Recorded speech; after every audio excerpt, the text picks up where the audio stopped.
Aloha everyone, it's Lindsay from the blog Books for Christian Girls, and today I'm answering y'all's bookish questions. Actually, just ask questions. Some of y'all didn't just ask bookish questions, and that's so okay, so we're just going to go ahead and get started. So first off, I'm going to apologize for the noise. It's really noisy. We are right above the loading deck, so it's really noisy here in Hawaii in our area.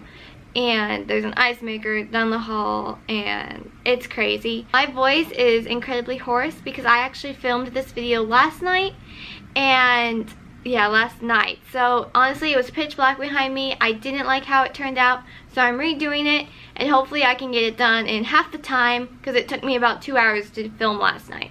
And I have about an hour today while my parents are away at their meeting. First things first though, I want to thank everyone so very much for asking a question or questions. I so appreciate it. I was so nervous when I first posted the Instagram picture. I'm only going to get like 2 questions. But I got over 70 of them from those 3 different sites. So thank you all so much. I am so honored that y'all want to know these questions.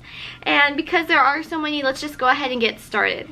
And if you see me looking down, it's because I have all the questions right here, and I'm trying to get this done a bit quicker. I have these broken up by about 4 different genres, and of course the book related one is the longest, but let's go ahead and get started with the blogging category. Firefly Girl 00 Faith asked, when and why did you start BFCG? What's your favorite thing about running a book blog? Any long-term plans? So April of 2013, about 5 years ago. It'll be 5 years in April, so that's really like mind-blowing. I started BFCG honestly out of my own need. I would find myself almost weekly when I was like 12, 13. Let's see, yes, I was just about 14 when I started BFCG. And for that whole year prior, I was constantly Googling good Christian books for Christian girls. And it really didn't pull up anything I didn't already know of or I hadn't already read. But then there are like, you know, the joke answers that are like, that ain't Christian at all. And then I really wanted a site that would tell me about the content of Christian books. And I couldn't find anything like that. And I just got that still small whisper saying, you can do this, I will be with you. And yeah, I guess as they say, the rest is history. I do plan on doing a video on the history of BFCG and then how I review, just a combined video. I plan to do both of those hopefully before the end of the year is up, because there's a little bit more history, but that's just the short version.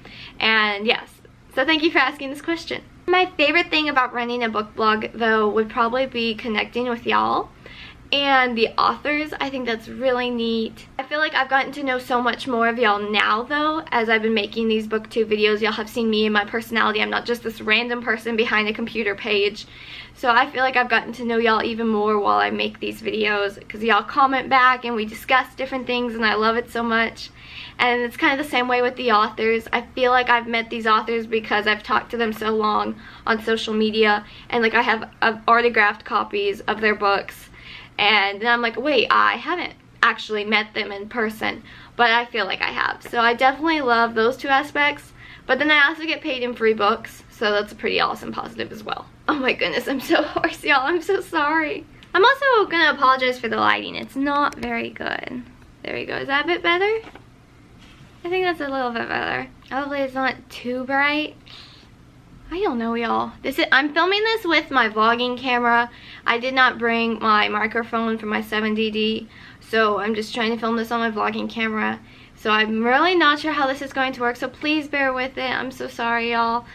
Hopefully it's not too bad and the microphone quality isn't so crazy and you can't really tell my hoarse voice. Faith also asked if I have any long-term plans for BFCG. And in all honesty, BFCG has surpassed what I ever thought it would be. I have a little bit of that write-up on the About page of booksforchristiangirls.blogspot.com, but it's definitely done above and beyond whatever I thought. I don't want it to make it sound like I had low expectations. I just didn't know. This was up to the Lord. This was what He was going to do. He was just using me to do this. And I really feel like He has blessed BFCG so much with the following. I never realized BFCG would have this much of a following, and it's so encouraging to see. I want to make sure y'all know that I never say y'all are like my followers. Y'all are always BFCG's followers. I don't know, I'm not someone who's like, oh, my followers said this. Y'all are BFCG's followers, and I so appreciate it. Long-term plan-wise, blogging-wise, I really wanted drop-down tab menus, and I worked on that for like a week a few months ago, and it is done. Hallelujah. So that was actually a really big goal. I've always wanted drop-down menus, so I was able to do that, and it's all organized by genre and then age, and it's I'm so happy with how it looks. So Christian YA books and more, Miss Melanie over here asked, is it hard to take notes while reading, and has it ever put you in a reading slump? I feel like I haven't had any problem with that, but that might be because I've been doing this for almost 5 years where I am jotting down the content while I'm reading.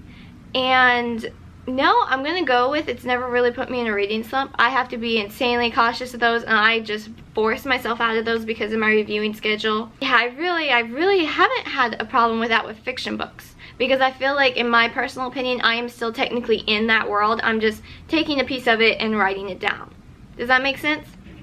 With nonfiction though, it is harder for me, but I do feel like that might be because I don't read much nonfiction. Anna Cat asked, what are some tips you'd give to a new book blogger?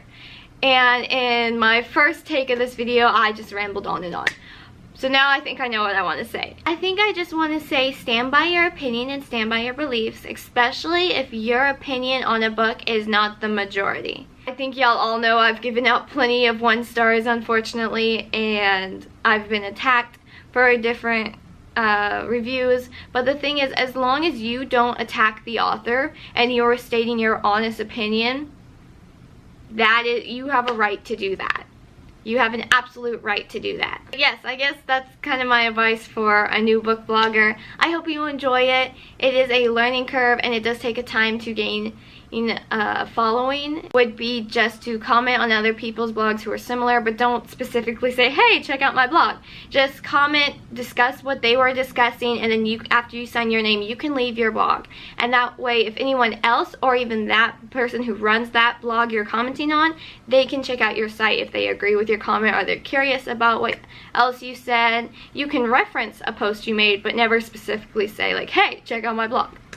And then Kellen, is that how we say your name? Because I've always pronounced it Kelly Lynn, but I'm pretty positive that's not it. But it's Kelly N. There's an N at the end. So is it? Okay, you're going to have to forgive me because I know you asked a few questions and I'm going to have to say it wrong every time. I should have messaged you before I did this just to make sure I get your name right. But you asked any advice for starting a vlog. And I'm kind of new to the whole vlogging stuff, but if you mean by like making videos and sitting in front of the camera, I definitely would just recommend trying to show your personality on camera. Right now I am so tired and my voice is hoarse, so I feel like I'm not doing a good job doing this at all with this question. But I can look back at my very first video back in January, and I am so nervous being in front of this camera. And looking back, I don't really know why, because I feel like I'm just talking. I have a problem with talking to myself in the mirror, so I don't know why I've always been intimidated to talk in front of a camera, but I always have. So I mean, if that makes you nervous, just try practicing a lot in the mirror, I think, and just try not to keep looking at yourself and look at the lens. That's always been my hardest part, even now. I know I've only been doing this for like 10 months, but I do have 6 to 7 years experience having another YouTube channel, and that was a lot of trials and errors and fails and a little succeeding. And so I went through all that process prior. I feel like every YouTuber goes through that. You have videos where you're like, what is lighting? And then you have the ones that are horrifically edited or not edited at all, and you have random pauses. So I mean, it's going to be trial and errors, so definitely keep your chin up with that. I definitely would recommend showing your personality well. Try to be, if you're like normally a quiet person like I am, the 16 personality says I'm 91% introverted, and I completely buy that because I really am.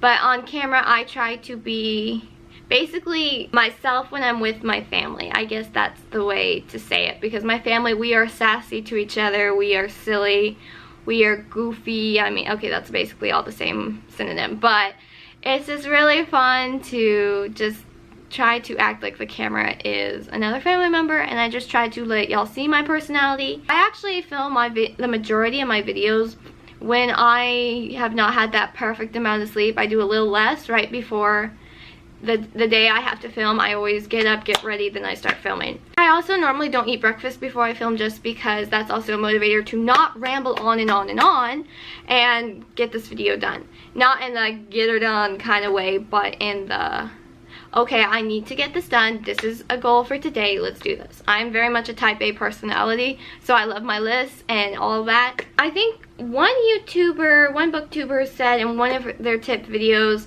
that if you're normally like a 5 in person on excitement level, try to be an 8 or a 9 on camera so it carries over well. And I personally have experienced that as well. And when you're editing yourself, if you're just talking like this and you don't really show any emotion, you really want to catch the viewer's eye. And I hope this is all making sense. If I'm not clear on any of these, please comment it down below and I will write a much more eloquent response back. I also would recommend, if you have an accent and it's not like a British accent or anything. I'm from Texas. I'm not really shy in saying that. But I do have a decently thick accent, I've been told by other people. So I do try to pronounce my words clearer in these videos. I try not to drop my G's, and that doesn't always work out. You can always know when I'm fangirling, when I get riled or passionate about something, my accent comes out thicker. Or when I'm sassy or being sarcastic, that also makes my accent come out. And I'll look at that back in the video, and while I'm editing it, I'll look back and I'm like, oh, there it is. But I definitely do try to pronounce my words clearer for y'all. That doesn't always happen, but I sure try. So if you've ever been told you have an accent, you might try to pronounce as clear as you can, so you don't have people going, what did she just say, in the comments. Okay, so for book related questions, Just Julie asked, what books would you recommend to an adult who is new to reading Christian fiction? Ooh, well, welcome to Christian fiction, first things first. It depends on what genre you like. I have done nearly almost all the genres of my favorite videos, so if you have a genre, you can definitely go check that out. But if you just like anything, then maybe go check out my favorite Christian books video. That is more centered around YA, but I do mention some other adult books that are perfectly safe and clean for teens to read as well. Yes, if you want to message me at any time, though, specific genres, I would be happy to answer it. But yes, it depends on your genre. Alex B 316 asked, if you were stranded on an island with only 3 books as your source of entertainment, which 3 would you choose and why? And I have always seen this question, but I have never answered it, so I'm excited to answer it, so thank you for asking it. And does the Bible count? Is my first question. And does a box set count? There's my second question. I'm trying to find loopholes, yeah. So I'm on an island. Thankfully I'm not stranded on an island, because I did bring Sketchy Behavior by Aaron Mangum, and I read that one on the plane over, and I still love that book, and it still makes me laugh. So I probably would go with that one for one of them. And then, in all honesty, I'm not sure what other one or ones. Depends if the Bible counts, of course. Yeah, probably one of the books on like my favorite Christian books video. Probably one of those. Maybe one of Judy Bear's. Maybe $1 Million Dilemma, because I really do love that book. Maybe I'll go with those 3. Anna asked, have you ever met an author you've read, and who? I actually have to keep a list on my phone because, like I was saying earlier, I get confused. I'm like, oh, I've met this author. No, I haven't. Okay, so I've met Amy Clipston twice, Beverly Lewis, Janice Hannah Thompson twice, and Miss Janice, I don't have a picture the second time because that was a writing conference she was helping to teach. And the first picture was at a political rally, so I'm removing who the politician was because no politics on this channel, y'all. No politics. Melanie Dickerson and Kathleen Fuller, Ann Mateer, Karen Whittemire, and Laura Jackson. But then I also met Trenton Lee Stewart when I was way younger, and he's the author of the Mysterious Mystic Society. I met him with my bestie when the prequel book came out. So that's 2, 4, 6, 8 Christian authors and then 1 other author. Galaxy Adventurer Dominique asked, if you could live in any fictional world, which one would you want to live in? If you could be any fictional character, who would it be? Y'all asked actually a lot of questions about fictional characters. Rebecca Ashley also asked, what fictional character are you most like? And then my bestie Peyton asked, what book characters are you and your family, Daisy included, most similar to? And I've never really, I guess I maybe a little bit put myself into a character's role, like the mean girl's role. Sometimes, not all the time.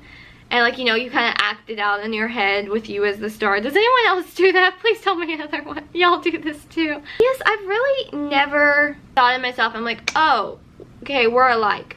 But there are a couple, I'm like, okay, we're similar. And I'm pretty sure the 2 books, I mentioned that on 2 reviews, and I'm going blank on one of them. But one of them was Leora from the Viscount's Proposal. They were different times. I'm like, I feel like we're related. And then, oh, I can't remember her name off the top of my head. This is because I'm not in front of a bookshelf. I'm in front of Hawaii. So this is going to be more challenging to answer these questions because I don't have my bookshelf. For my family, my parents, I really can't think of. There's a strange lack of parents in YA books. I'm not sure why. Maybe it's because authority and rules, maybe. I honestly, I don't understand it. But then for my sister, I feel like she would be the older sister of the On the Runway series by Melody Carlson. It was, I think Paige was her name. I think it was Paige, and then Erin was the little sister. But anyway, the older sister is very much into her designers, and that's basically my sister. So no, they're not like exactly alike, but they have their moments where I'm like, okay, this is something my sister would have done. And then for my sweet beagle named Daisy, I'm going to go with, okay, I can't resist it. We're going to do Calvin from the Maya Davis series by Erin Mangum, and that is Maya Davis's beagle. And I love that series so much, mainly because of Calvin, because Calvin is the cute beagle, and beagles are awesome, y'all. Let's be honest. They're the best puppy dogs. I'm completely biased. But Calvin and his little woos, woos, woos are so cute. I follow so many beagle Instagrams, y'all. It's kind of crazy. And I love beagles. For fictional world-wise, the first thing that came to mind was Jupiter Wins. And I'm like, what now? Because I don't want to live on Jupiter, y'all. So I really think of like a fictional world as a sci-fi kind of world, fantasy, dystopian.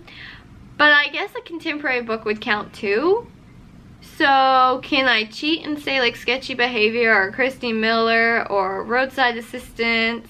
Can I cheat and do one of the contemporary ones? I don't necessarily want to be those characters. I'm just saying I'd be okay with living in their world because it seems like normal. Great Inspirations also asked, if you could live the life of a book character, who would it be? You can do things differently to them, but live in the same place and have the same relationships. So yes, let's definitely go with, yeah, let's just go with all of the ones I kind of just mentioned. I probably would try to find a loophole and pick a contemporary book because in all honesty, my life's pretty great and I don't really want to change it. Lex asked, out of all the book characters you've read over the years, which female and male character have you grown the most attached to or most fond of, and why? And I just was rambling so much in the first take of this video, but the basic conclusion was those I read when I was younger have really stuck with me, like the original Christian fiction books for me, which was like Christy and Todd from the Christy Miller series, and Thallium from the Anomaly trilogy, Mandy and Joe from the Mandy series, and then rereading these, it's so nostalgic. And then all the Left Behind kids, the main 4 characters, mainly Jude and Vicky. So I mean, I feel like all of those have stayed with me, but that also might be because I read those at a time where I was devouring Christian fiction, and like it was a new genre to me, if that makes sense. She said I should only pick one female and one male. Who would it be and why? So I'm just gonna go ahead and say some of my nostalgic ones, and that would be those who I mentioned. Anna Cat also asked, what is your all-time favorite book? Which I can't answer. I have no all-time one favorite. She also asked, who's my book crush? I've never really been someone who has book crushes or a book boyfriend. That's not really... I'm very much a canon shipper, so if it's like this person is going to get together, I normally will want them to get together. Very rarely do I ever like, no, I don't like one of them for each other. But I honestly have never like tried to wedge myself in the middle of that relationship, so to speak. So I really, yeah, I've never done the whole book boyfriend, book crush stuff. Baker614, Jessica asked, when was the last time you got so entranced by a book that you had a book hangover for days? And of course, what was that book? And I try not to get book hangovers. That is so risky for me when I have a schedule of books that need to be reviewed on certain days. And while I do keep it pretty flexible, I need to have it done. I have to get it done. So I definitely am very cautious in book hangovers as much as I can be, and I try to push through it. But just like a reading slump, I try to push through it. But probably the ones that give me like a little, oh, when I have like a 5-star read and then I read like 2 3-star or 3 2-star reads, I'm like, oh, well, okay. My most latest one would probably be We Are Gathered Here by Erin Mangum, which is a novella collection. I gave the overall collection 5 stars, but each novella got like 4.5 stars. So it's definitely the ones who get the higher rating that give me the wistful sighs. I think another one that gave me the sighs was Shine Like the Dawn by Carrie Taransky. I really enjoyed that one. Kellen? Is it Kellen? Asked, do I have a favorite genre or genres? And honestly, I read nearly everything under the Christian umbrella, but there are times that I want a suspense or I want a historical. I just want a cute like rom-com. So it definitely depends on what I'm in the mood for. I'm definitely a mood reader. So I wouldn't say I have a top favorite. I enjoy a lot of things, but I can't say I'm that big into fantasy. Just Julie also asked, who are your favorite Christian authors? So not in any particular order. Erin Mangum, Janice Hannah Thompson, Amy Clipston, Krista McGee, and then I've also enjoyed books by Sandra Orchard, Carrie Taransky, Ann Mateer, Melanie Dickerson. So I'll definitely count all of those as in the top parts. I do plan on doing a video of like my top 10 favorite authors, but I feel like I would just keep making ties where there ends up being like 28 different authors in the same video because they're all tied at different levels. Rebecca Ashley asked, what is one of your favorite book covers? And I honestly have quite a few I really enjoy and love. But okay, so I'm currently on my Goodreads and I'm looking, I don't have my bookshelf, but for like the most, I'm gonna go for like the books from this past couple of months. And I gotta say, I love A Dangerous Engagement by Melanie Dickerson. That cover is stunning. Oh my goodness, y'all. It is absolutely stunning. I absolutely adore this cover. And then Hannah asked what book has a dress on the cover that you'd like to wear. And I definitely would have to say probably A Dangerous Engagement as well for this one, because it's gorgeous as well. But in all honesty, all of Melanie Dickerson's covers are just A+.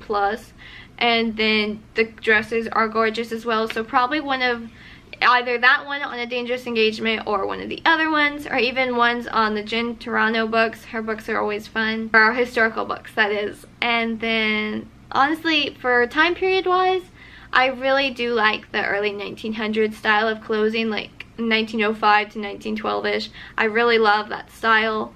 So historical wise, it would be something like that. But I do really love A Dangerous Engagement's dress, which is technically Regency. Olivia's Bookish Adventures asked, what is your least favorite cliche in Christian fiction? Olivia, I knew you would come through with this great question. If y'all don't follow Olivia, y'all should, because her humor is brilliant. But, oh, just one. Just one. One? Okay, I had to think long and hard for just one on this. And I'm gonna have to go with what we see really often in Christian books, where you have person A here has an insanely strong faith, and that's great. But then you have person B who for some reason does not. Probably a tragic thing happened to them in their past, and they're like, God, why? Which is understandable, but you just see it so often, so it's like, okay, is this really realistic? But then you have person B and person A, they really like each other, but person A is like, we just can't be together, and person B doesn't understand, and then they kind of go their separate ways. And then something happens over here to person B like 30 pages near the end, and they have this great moment, which sometimes they can be beautifully written, don't get me wrong, but a lot of the times it just seems as okay, we need to hurry up, wrap this up with a bow because these two have to get together. And sometimes that just comes across forceful, I guess the word I'm looking for is. So that's probably my absolute least favorite cliche for Christian fiction. But then Kellen? I'm sorry, I think I'm saying your name wrong. What besides content is one of your biggest pet peeves in fiction? And that I could make a video, but I feel like that would be like negative, more negative, and I want to try to keep this video upbeat and happy and positive, so I feel like if I did that I would have to be constantly going, well, but they can do this okay. But for this, the cover being wrong from the description, like when they say the girl has blonde hair and blue eyes and the girl on the cover has brown hair and green eyes, it's like, that what happened here? So that's a pet peeve. But then also when the series doesn't say what order to read them on, like on the spine, everybody needs to do the number. If it is a series, it needs to be done on the spine. Please, please. They're at all connecting. I feel like that should be a rule, a guideline. Everyone has to do that. And then my bestie Peyton has also got me to pay attention. She's also gotten me to pay attention about the said. Like, somebody said, he said, she said, Mary said, James said.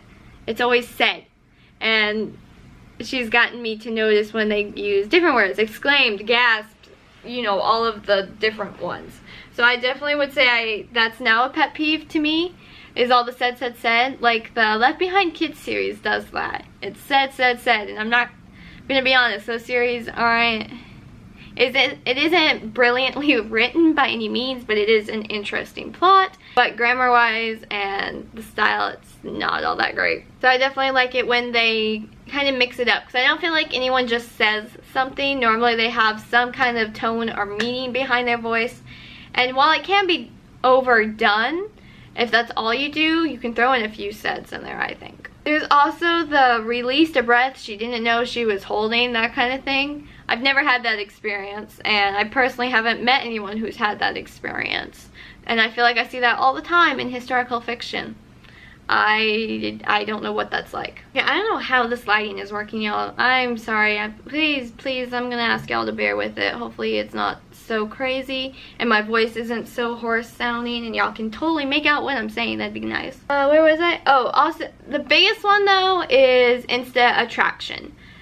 I see that so often in romance books. It's basically when they meet and then they already can't stop thinking of each other. They're just already so physically attracted to each other by how good they look. And it gets overused. It's overdone. That's why whenever it's like a writing kind of pen pal thing, I really like that. Or like when she or he, one of them is a radio host and the other is a listener. I like that plot. But then there's also the parts where they accidentally or kind of randomly meet, but it's not really random because these authors plan it out. And then they're talking to this person, but they can't stop thinking about the person they bumped into at the grocery store. Have you all seen that? Have you all seen that? I've seen that, and I'm just like, it just defeated the whole purpose. But I definitely like better the historical books where like they're writing each other letters or, you know, something like that, where they're not like, oh, you're cute, let's hang out, or I can't stop thinking about you, you're cute, kind of thing. It's more of a they've gotten to know each other's personality and everything. That's what I like. Okay, so there were some of my pet peeves. I don't know, would y'all be interested in doing a video in that? One of y'all requested that before, but I don't know, I feel like it would be hard to keep that upbeat and happy. I feel like I'd be too nitpicky. But yeah, just let me know how about. And there's a delivery truck down below. I'm sorry, y'all. This isn't exactly working, you know, at all how I had planned. Hopefully y'all are still enjoying this and y'all can hear me and my voice isn't so crazy and it's not so bright on this camera screen. Y'all, I'm sorry. I apologize. I wanted this to be like a big, great video, but it's not working out that way right now. Rebecca Ashley asked, have you ever read a Life of Faith Millie Keith series? And I owned them for the longest time, but I never read them. And I think I tried to read the first one, but I don't believe I could get into it. So no, technically I haven't. I have read the first 2 books of the Elsie Dinsmore series, but they were the abridged ones, and I wasn't a super big fan of them. So I think if I read the original ones of the Elsie series, I would like those better. But right now they aren't on, either of those series are not on my TBR at the moment. Brandy L1611 asked, what did I think of the Tales of Goldwood series? They're so complex. What did I like? What did I dislike? What is your overall impression of the series so far? And I've actually only read book 1. I do show all of the main first books on my bookshelf, which I normally try not to do. I try not to have unread books behind me on my filming bookcases, which are the 2 bookshelves I always sit in front of. But that's kind of the exception to that rule, along with just a couple others that should be okay. But honestly, you are completely right. They are so complex. Just that first book was kind of intimidating because it is like a fantasy, but I ended up really enjoying the allegory side of the plot. I thought that was really neat and well done. I know I would have to reread the first book though before I read the final books, because I know they're all somehow connecting. What really kept me hesitant though from starting this series a while back was all of the fandom had really unique drawings, and I wasn't sure about it, so I kind of put off, and then I read the first book and I enjoyed it, but I have not read the rest of the series or any more of them since I read that first book a couple years ago. Gabriella Joy 614 asked, do I ever read fantasy? And I have been trying to stick my toe back in more to the fantasy world. Sometimes they just get so complex though, and it's crazy, and my head hurts by the end of the fourth chapter. So I really try not to read too much because I really have to be awake to try to keep up what in the world is happening. But I am trying to branch more out into the fantasy sci-fi world. I'm sticking my toe in the water, but hopefully a purple mutant fish won't come take it off, because that could so happen in a fantasy book. Brandy L1611, Brandy also asked, how many books do I have? I did do the counting my books video, and that was at what, just under 1,100? But now I think it's probably, that wasn't too long ago, it's probably around 1,200 to 1,300 still. So it's still around the same area. Helen asks, what makes a book have too much content for you personally? And it really depends on what kind of content. Like in the sexual side of the content, arranged marriages normally go way beyond what I'm comfortable with. I don't like intimacy details. I don't like marriage bed hints. Even kisses that last a paragraph. If there's more than one of those, I'm like, what in the world? What? So I definitely am cautious on that. I think now, as I've gotten older and I realize my time is more precious, if I see a book heading towards a low rating because of content, I'm not going to finish it, because I could be reading another book that I need to review and I'm just like, okay, forget this one, so I move on to the next. I used to be really bad about having to finish every book I started back when I first got started with BFCG and up to like probably a year ago, but now I'm realizing, hey, the time you just spent reading this book that wasn't that great, you could be trying to read another great book. So on the negative side, there's not really too much except like blood and gore and murder and everything. Like when they go too crazy with the details, that probably would be why I would stop on the negative side of the content. Megan Hope 00, Megan asked, who inspired your love and passion for reading? Have I always loved reading, or did a certain book / author get me hooked? And I actually despised reading when I was younger. I did not want to learn how to read. I wanted my mom to keep reading to me, because when we were to read, she would do all the voices and my head just did not work like that. So I definitely didn't want to learn how to read, but I think, I don't know how old I was. I'll put the grades somewhere where y'all can see. I'm not sure. I'll have to ask my parents about that. I think the books that really got me like wanting to read was the Cam Jansen books, and I personally still remember those books. I remember like who did it in this mystery, and in that mystery I remember how they did it, and I haven't read those since those times, so they definitely have stuck with me as well. And I actually have been collecting all the Cam Jansen books as I've gotten older, because I just want to have them all, because they have memories for me, and those were really some of the books that really got me hooked. My bestie Peyton also asked, what was my first favorite book? And I'm pretty sure you know this answer, Peyton. Probably Mysterious Sphinx Society by Trenton Lee Stewart. Yeah, that comes as a shock to her so much. So as for favorite book when I was like a little kiddo, I don't know what my all-time favorite was. I'll insert, maybe if my mom remembers, I'll insert that. I do know I really liked the Stone Soup book, which is kind of interesting because now like I've been to China and I love Asian culture, so maybe that had a stemming moment from when I was itty bitty. But there you go, Patty. You knew my favorite book, one of them was going to be, you knew that. You knew it was going to be Mysterious Bank Society. She also asked, what book character is your best friend most similar to? And honestly, I haven't come across any character who is obsessed with the personality quizzes and Robin Hood. No, I haven't. So I don't know who you would be like. I can't even figure out who I would be like. But then she said if you could get her, my bestie, to read one of your favorite books, which would it be? Okay, so for everyone who doesn't know, my bestie Peyton, we filmed the BookTube Besties tag, which I'll leave up there, and then in the cards. Wait, in the cards that way. Yeah, the cards are up there, right? I think. So I'll just leave it somewhere and y'all can go watch it. But she doesn't really like romance books, which that's totally fine. That's totally okay. But that's a lot what I read. And then she likes, you're not super big into fantasy, Patty, or dystopian. You really don't like contemporary books. Since you like Robin Hood, I know it's romance, but maybe The Huntress of Thornback Forest by Melanie Dickerson? Because it's got Robin Hood vibes. It's like Swan Lake meets Robin Hood and it's pretty cool. I'm pretty sure I gifted that to you for your birthday a couple years ago. Our Christian fiction shelf is mostly from birthdays and Christmas from me because that's what I do. So okay, there you go. That's what you should read. Or just any of the ones I've gifted you. I think you ought to read. Like The Secret Keepers.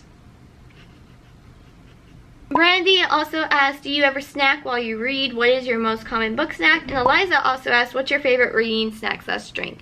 And I'm really not a snacky person. I don't really snack like when watching TV or anything.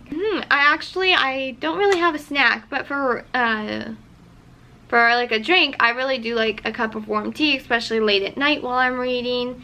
And then I've mentioned in the Finally Fall book tag and the Autumn BookTube tag combined video that I really liked tea, and it's especially tea forte.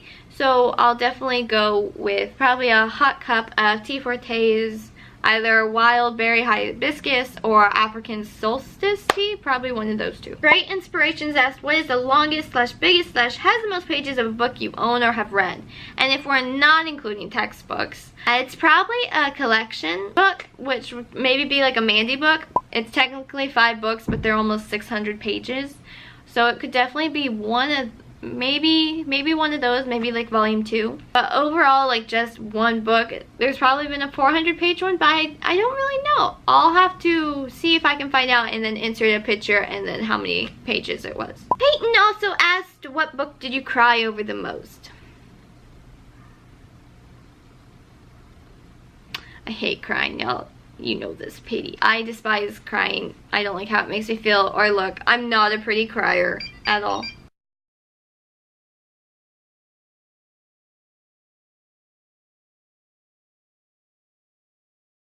Okay, so Peyton, you asked the book crying question. I don't like crying. I really try not to read books that'll make me cry. I'm pretty good at not crying. The last one I think I actually like cried at was a few years ago, and that was the first time I read the Elsie Dinsmore book. I've teared up a few times because I read late at night and I know I'm emotionally like drained. Great Inspirations asked, what is your favorite book or book series that you've never shown before? And then she left me a super sweet comment, so thank you. I honestly talk about all the books I really enjoy. I feel like I repeat them all so often. But yes, there's not really one I can say, oh, I haven't mentioned this one in a video, because I've done almost 50 videos now. And yeah, so there's not really like a hidden one or one I haven't mentioned. Brianna Maria Librio? Brianna, is it Brianna or Brianna? Which way do you say it? Feel free to let me know, because I do want to know. Are there any books you like that are not Christian but you feel like could be Christian? And for me, a book to be considered Christian needs to have faith content. And honestly, all the very, very few secular books I've read, they have no faith content. They're clean, but they have no faith content. So there's not really one where I'm like, why wasn't this published under Christian fiction? There's faith content. There really hasn't been one that screams Christian to me that was marked unchristian or not Christian. And Brandy asked, what are some of my favorite clean, non-Christian books? The Clockwork Princess also asked, do I ever read books by non-Christian authors? And Hannah also asked, who is your favorite non-Christian / guilty pleasure author? Graceful Wonder 801 asked, what is your favorite secular book? And that's really interesting. So many of y'all asked me about that. I've considered doing a video, but I don't read.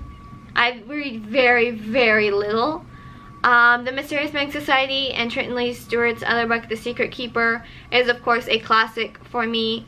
I've mentioned it in a couple videos before. It's not Christian, but it is very clean. I'm actually due for a rereading, and I'm hoping to reread the first book on my plane trip back to home. I'll admit I have read nearly all of Ali Carter's books, but I think I like the idea of her books better than the actual books, if that makes sense. I love the idea of spies and girls in other countries just being awesome. And then of course there's The Thieves, which is that was actually my favorite series, was the Thieves series out of her books. But at the same time, there was content and comments and parts I didn't like in all of them.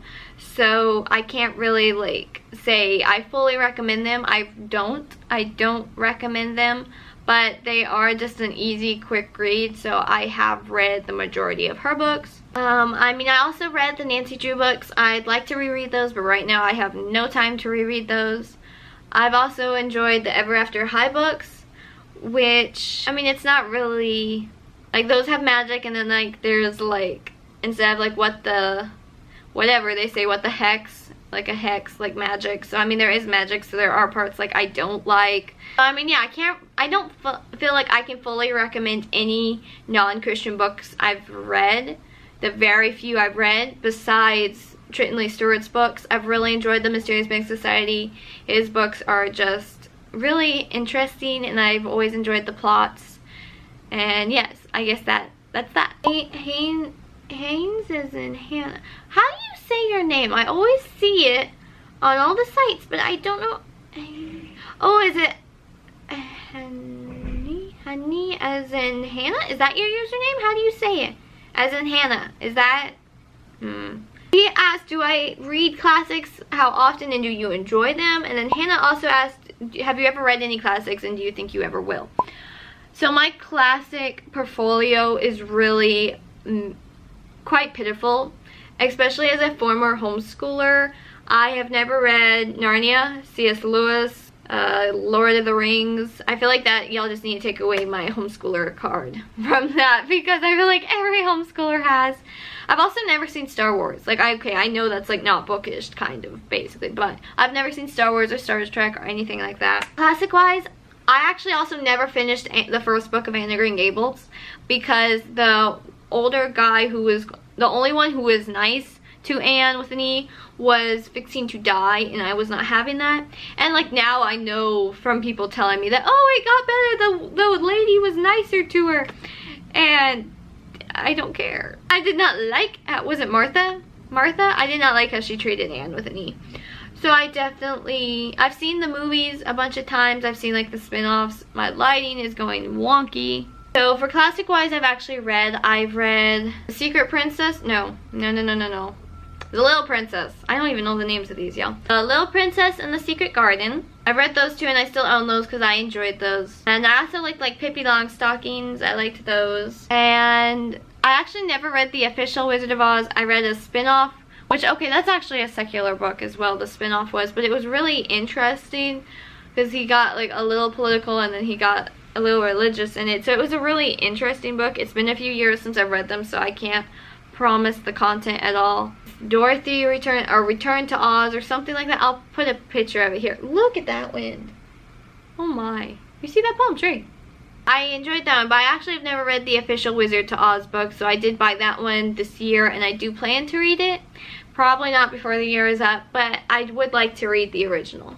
But yes, overall, my whole classics genre is pitifully lacking compared to many. I really didn't read a lot of like the classic books when I was little. I was in a book club from, I don't know what age I was. I'll put it somewhere over here because I honestly can't remember how old I was. But that we read a few classic books, Like the Phantom Toll Booth. Does anyone else remember that one? That one was crazy. That was a weird book. And then there was some Silver Skates, something like that. Oh, I've never read Little House on the Prairie. I tried, but I couldn't get past all the butchering of the animals, like for meat and whatnot. And that was before I was a vegan. So there's that. I never finished that though. There's a lot of like books deemed classics that I haven't read. So the next section of these questions is the more personal / writing genre of questions. So let's go ahead and get started with that, and then we only have one more and we're done. Randy asked, have I ever considered writing a book yourself? If so, what genre would it be and why? The Clockwork Princess also asked, would I ever write my own book, and if so, what would your main character's name be? I have of course dabbled in it. I feel like majority of homeschooled or former homeschooled readers have tried to be an author at some point in their life, and I've definitely have gone through many of those phases. Personally, I have about about 5 to 6 different book plots. They'll have plot ideas, and then they all have a Pinterest board, which they're all a secret. Y'all can't actually see those, so sorry about that. But I think my dystopian one, it has the most words, and that's about, I think it has about 8,000 words, something like that. 5 to 8,000 words, and all the other ones have a little under 5,000. So my deal is with writing though, is that I get excited because I've just seen probably something on Pinterest, and I get excited and I start writing and creating this world, and then like I have this stopping point.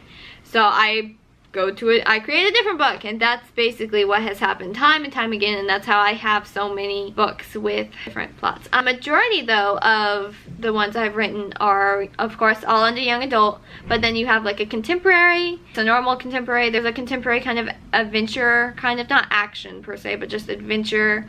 And then there's a mystery kind of one, and then my dystopian. I've just really enjoyed playing around with all of them. My biggest thing though is writing what I feel is lacking in Christian fiction right now. And I feel like we're missing a lot of books by young Christian people for young Christian people, you know. I feel like we need more Rachel Cokers out there in the YA Christian market. And I'm not saying it's wrong that we have a lot of adult ladies writing YA. I totally appreciate what they're doing, and they can do a fantastic job. I would just love to see more Christian YA people writing for Christian YA people, if that makes sense. I would write under a pen name. So I actually wouldn't really talk about my writings on this channel. Main character's name though. That is like the last thing that comes to mind. I have the whole plot thinked out. I have the sequel planned out. I have the people who would play it in a movie, but I don't have the character's name. Or the book title. I don't have the book title either. So all of these are literally under book number 1, book number 2, book number 3, book number 4. But none of them are connecting. So there's that. I always want to find a name that fits that character, but also will work for by the end of the book after they've gone through the growth. In all honesty, I can't really think of one I have a set name for. If I ever do like try to be an author or anything, I definitely want to try to write what is missing, and I feel like we're missing a lot of books with less romance, especially in the YA market. So all of my books have a very, very, very light, little to very light romance content. So yes, whether y'all will ever see those books, will those books ever see the light of printing or editing? Probably not, but it's fun to try, and I've tried a few NaNoWriMos, but I've never really stuck with it. I only make it a few days. Haynes is in Hannah. I don't know how to say your name, and I feel so bad. Please comment it down below or message me. I really want to know how to say your name. As this might be better for a separate video, but is there a reason that you are whatever it's called vegan? What are some benefits of that? And girl, I literally laughed out when I saw this question, whatever it's called vegan. I'm considered a raw vegan, which basically means I eat fruits, veggies, nuts. That's basically it. I personally have seen benefits. And the first take of this video, I just went on and on about my personal experience, but to make it shorter, I had awful acne starting at 11, and then it really diminished my confidence so much as I've gotten older, and as becoming a vegan, so no dairy products, and then I was cutting out white and wheat flour.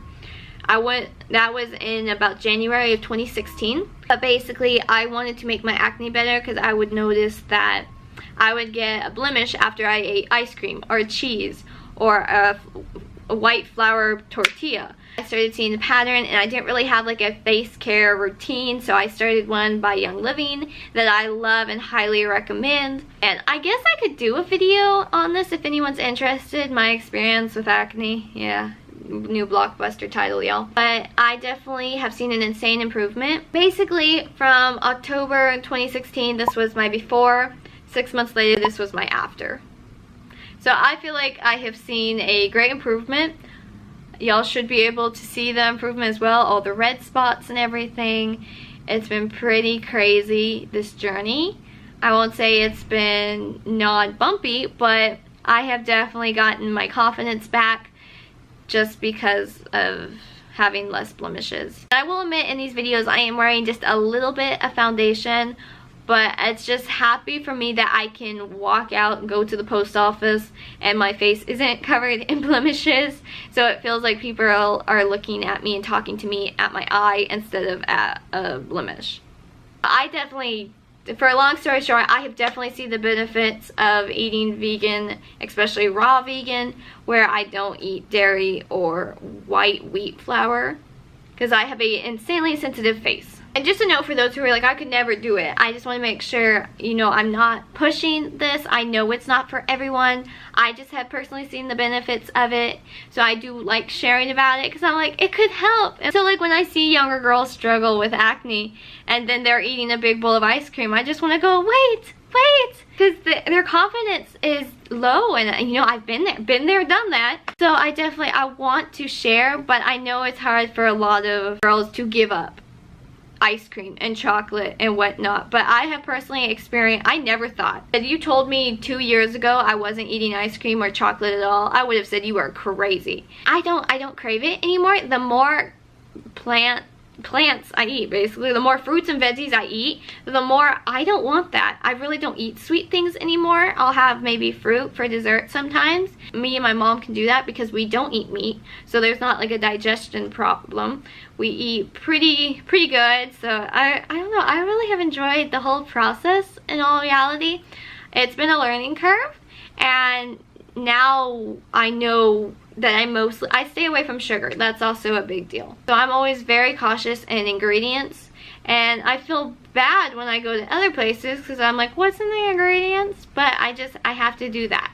So okay, I'm sorry, that was kind of a long answer for that, but if anyone's ever curious in that, I guess I could make a video on it, or you could just message me and your questions, and then I can answer them in a video on the whole raw vegan lifestyle. So yeah, I guess if anyone's interested in that, or have any fellow vegans out there, feel free to let me know. JRG229 asked, what is your favorite movie or TV shows?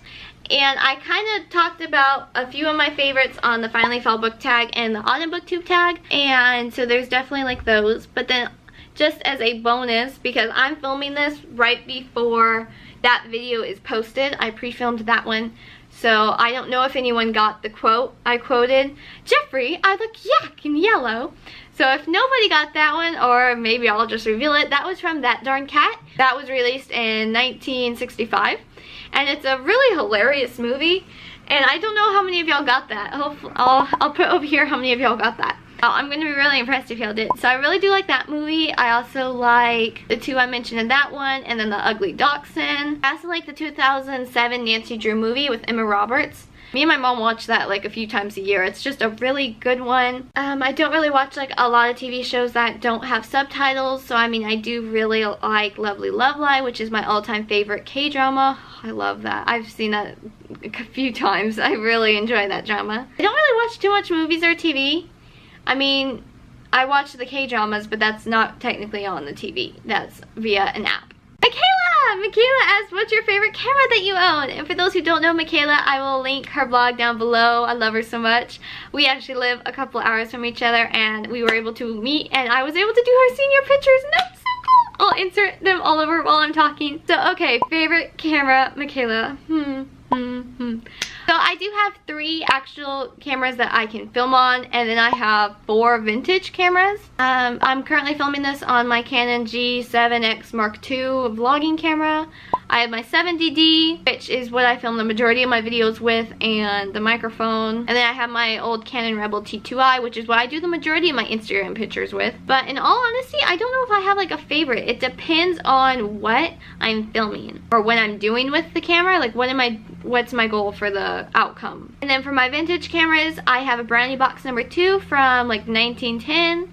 There I have one of the fold out Hawkeyes Model B from like 1926. And then I have a World War II camera from like it's right before World War II, so like 1944, 1943.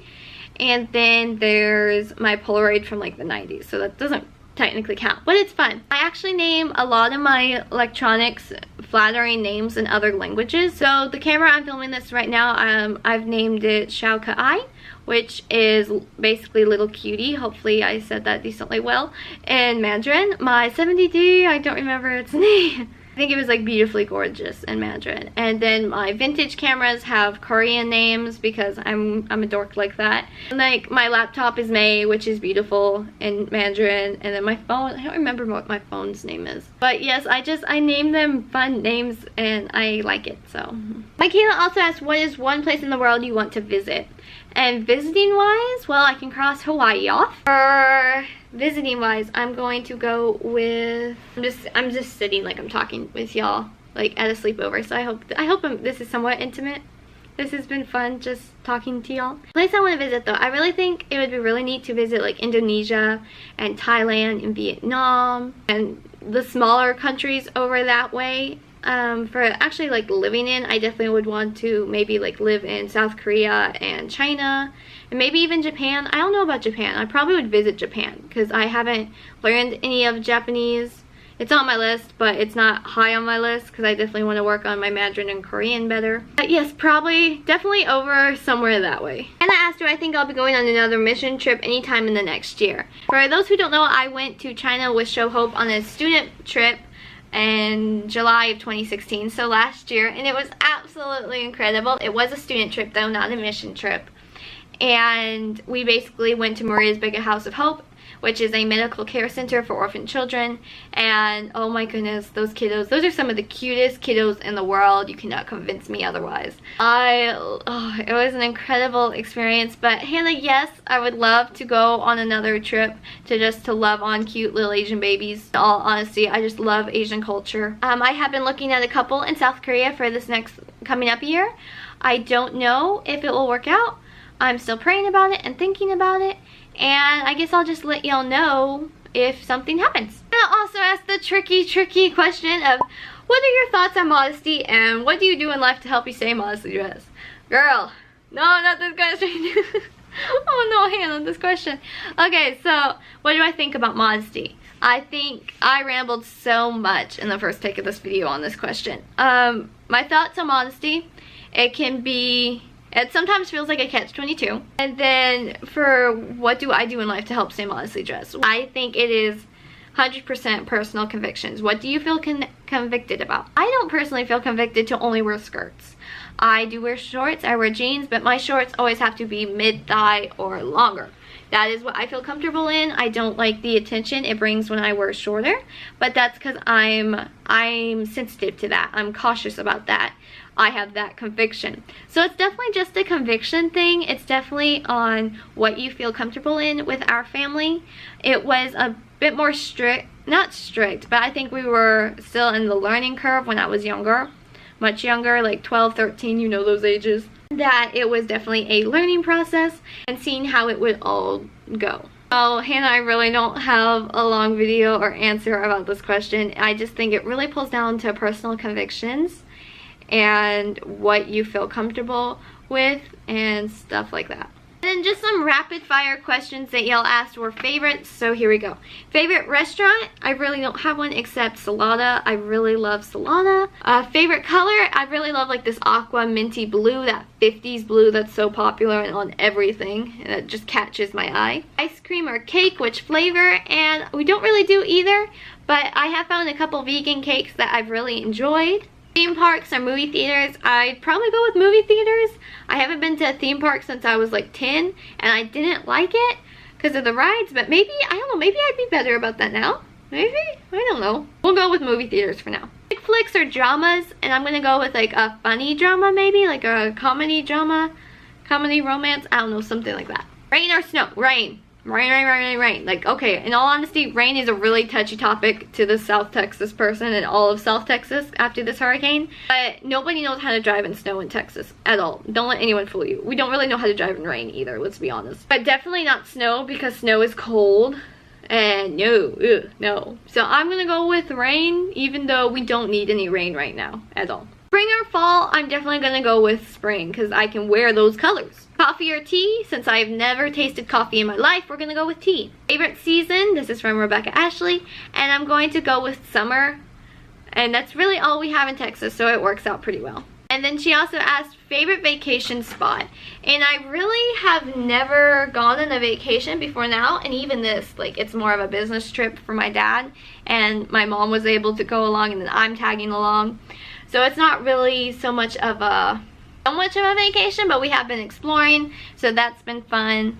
So yeah, this is really my first vacation. So I don't really have an experience to answer this one. Okay, so that's it. Those are all the questions. Oh my goodness, there were so many questions. Oh my goodness, y'all, thank you all so much. Mahalo for your questions. I so appreciate it. Thank you all so much. Either at the end of this video or another video, I will have my vlogging footage of this Hawaii trip, so y'all can go check that out, and I hope you enjoyed it. But thank you again all so very much for asking me these questions. I hope this video quality wasn't too unnormal. Like, I definitely take notice in my other videos of the lighting, and I try to make them all the same. That doesn't always happen, but I try. So this one is definitely not going to be exactly accurate compared to my other ones, but I hope you still enjoyed it. And thank you again to everyone who asked me questions, and I hope my answers were somewhat satisfactory. Something like that. So mahalo again. Thank you again for watching. I hope you enjoyed this video. I'm Lindsay from the blog bookforchristiangirls.blogspot.com, where I post a new review every Monday, Wednesday, Friday. I have a new video on this channel every Thursday, and I'm on Instagram every other day. Aloha!